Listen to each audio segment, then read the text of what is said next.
Hey there guys, today we're taking a look at Spider-Man Miles Morales running on the AMD Ryzen 7 7840HS. Now this is rocking the RDNA 3 based 780M iGPU. This as of right now is pretty much one of, if not the most powerful iGPU you could realistically get on an AMD system right now. There is technically the Ryzen 9 7940HS, which has the same iGPU with a slight increase in clock speed, but realistically speaking, we're not really looking at substantial levels of performance. Now, this chip specifically is running on the Minisforum UM780XTX. Now, this mini PC has a relatively high TDP here, where we are using around 70 watts on the system right here. We're just playing through a campaign mission right now. As you can see, the level of performance that we're getting is pretty decent. In terms of the graphics settings that we went with, this is running on the low graphics preset.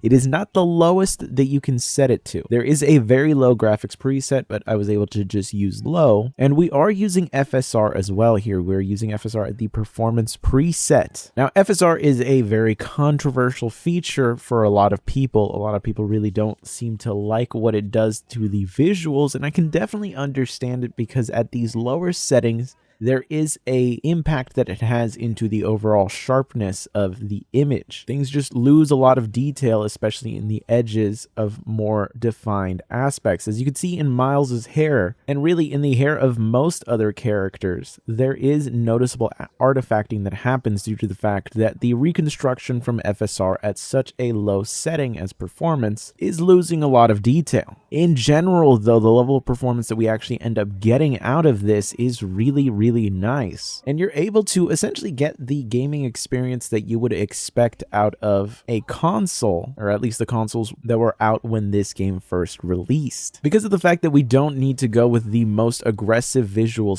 quality settings, we actually do get some noticeable detail improvement going from the very low preset to the low preset. The game still visually looks really nice, and in terms of actually playing it, it's pretty decent. The FPS average during cutscenes is going to be more than adequate for you to enjoy the actual story. This is important because a lot of systems with these iGPUs will struggle in scenes like that. But when we actually get into the gameplay, you're looking at a very consistent around 60 FPS average most of the time, and the 1% lows are actually really decent. In general, you have enough performance headroom here where if you're willing to sacrifice having a 60 FPS average and go down to something more along the 50s, maybe even mid 40s, you could actually start to turn up those FSR settings, going up to balanced or maybe even quality, though if you're going with quality, expect to have far more frequent dips into the 30 FPS range. Your 1% lows are really going to start to suffer there. In general, though, this is a really fantastic gaming experience, and it really is showing that these iGPUs are getting noticeably powerful, and more importantly, technology like FSR is going to allow a lot more games to be playable on systems like this. I understand that these are features that are very controversial because they do have an impact on the visuals, but on the lower end of the market where people are really kind of struggling to play much of anything, being able to actually have an enjoyable experience in a game is pretty meaningful, even if it means you have to sacrifice a little bit in terms of the visuals. Sometimes, though, you do have to sacrifice a lot, but all in all here, I think we're looking at a very fantastic experience, and I'm really impressed with the performance that we got out of this. But anyways, I will catch you guys in the next one.